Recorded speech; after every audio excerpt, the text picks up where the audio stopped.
All right, guys, welcome to another live stream. Welcome to another live stream. Happy Friday. Happy Friday. All right, so 5 reasons you need to take more financial risk. 5 reasons you need to take more financial risk.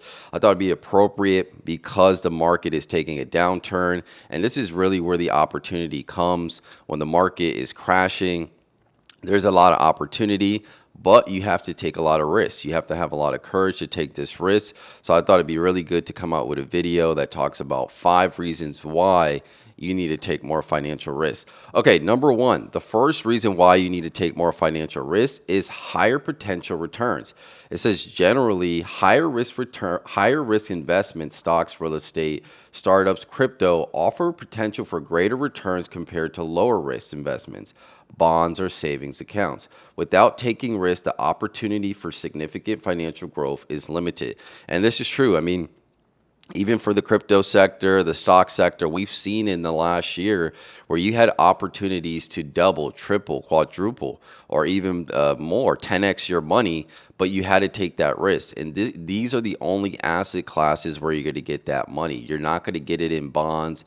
You're not going to get it in savings accounts or money markets and things like that. You're only going to get it in these type of asset classes, and this is going to require you to take risk. So yeah, the first reason why you need to take more risks, because higher potential, right? A lot of you say, oh, I want to get to this financial number, I want to get to this financial goal. You're not going to get it just saving your money or working your 9-to-5 job. You need to be doing your research in these stocks, in these cryptos or real estate or startups, and taking on some risk. Now, I'm not saying just go and buy anything. It has to be calculated, but you need to take higher risk investments in order to grow your wealth. All right, number two, inflation protection. Low risk investments often fail to outpace inflation, reducing purchasing power over time. Taking on some risk allows investors to achieve higher returns that can preserve and grow wealth in real terms. And this is true. Annual inflation rate is 3%. So if you just have your money in a savings account or a not so good money market, you're really sometimes are only going to get 1 to 2%. So you're really not even beating inflation. Now, obviously, maybe right now you could get a little higher percent because inflation or interest rates are up. But once interest rates crash, you are not going to be beating the market, or you're going to be barely beating the market, right? Even if you got a savings account or a money market that gave you 5% or 4%, you're really only beating that by 2%. And that's not how you're going to grow your wealth.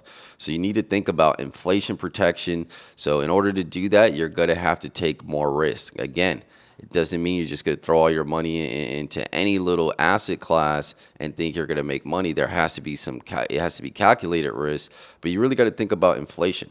Specifically today, where the dollar is losing a lot of value, and we're getting a lot more value in things like digital assets and certain stocks, right? All right, so that's the second one, inflation protection. Number three, market efficiency and opportunity. Financial markets reward those willing to take on risks. Investors who analyze and understand market trends can capitalize on inefficiencies, earning higher rewards by making well-informed decisions. And this is true.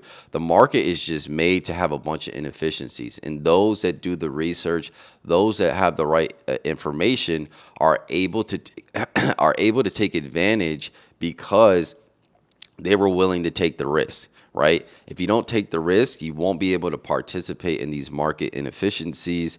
They're here all the time. We see them in crypto. We see them in stocks. Sometimes we see it in real estate. But they're all over the place, and they're created by Wall Street. These people with all these funds and this money to manipulate the market, and this creates market inefficiencies. But you won't be able to take advantage of those market inefficiencies if you don't take on more risk, right? Again, calculated risk. All right, number four, long-term wealth accumulation. Riskier assets like stocks and crypto tend to perform better over long periods of time despite short-term volatility. Those who avoid risk entirely may struggle to build wealth over time, and this is true. I mean, look at the market volatility right now. We saw crypto just at 94,095, and now we're at 79,000. And a lot of people were complaining, oh, it's too high. It's at 90, it's at 100. Well, now you have the opportunity to buy it at 79 if you choose to do so, right? Or the stocks. We've seen Nvidia be at close to 150. Now it's trading close to, I think it's 120. I didn't look at the pre-market, but it may be at 119, 118 right now. So over the long term, if you opt to not hold these assets over the long term, you're not going to build wealth, and you're going to miss out. And again, you could do you could do an ETF and things like that, but definitely those ETFs need to be exposed to these type of stocks like Nvidia and things like that are going to get you that long-term wealth, and just get you that long-term accumulation essentially. So don't avoid taking risks, because you're going to affect your long-term wealth. You're not going to be able to build it as easy as somebody that is taking on these risks. Again, calculated risk. Okay, number 5, the last reason why you should take on more financial risk is the psychological and behavioral growth. Taking risks in finance helps develop emotional discipline, patience, and decision-making skills. Learning to manage risk and stay invested during market fluctuations builds confidence and financial resilience. And this is not just in finance. This is anything you do. If you start to take more risks, again, research, calculated risk, you're going to start to build up more confidence, right? You're going to start to build up more emotional intelligence, decision-making skills. You're not going to take 2 to 3 hours to make a decision. You're going to put 2 and 2 together, and you're going to say, okay, this is happening over here. If I make this decision really fast, I'm going to be able to make some money, and hopefully, again, this is not pausing, and you're going to be able to take advantage of the market and these opportunities that are presented to you, right? But you got to take on more risk in order to develop these areas. I've seen it in my life. As I started to take more risk, I started to see a lot more a better decision making, more emotional intelligence, and more discipline, right? Once we have these fluctuations, I'm able to discern from, okay, is it performance issues, or is it just the market being manipulated? And do I just need to relax and understand that taking risks is necessary to build my wealth?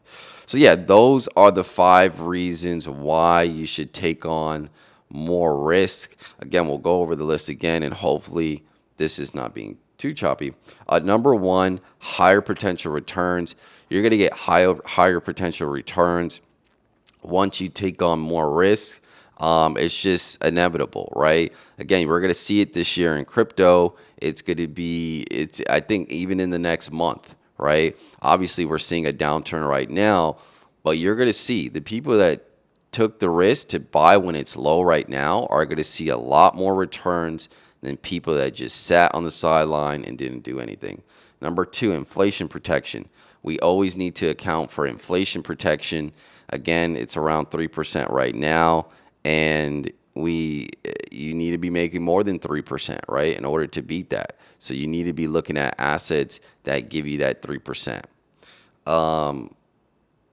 Number 3, market efficiency and opportunity. Again, the market is made to have market inefficiencies, and you need to be willing to take advantage of those by taking on risk. 4, long-term wealth and accumulation. You won't build long-term wealth if you don't take on risk. And 5, your psychological and behavioral growth. This is very important. But yeah, those are the 5 reasons why you need to take on more risk. Look at the risk you're taking and see if you could take on more risk. Make sure it's calculated. Make sure you do the research, but you got to take more risk. And that's it. I'll see you guys in the next one. Take care.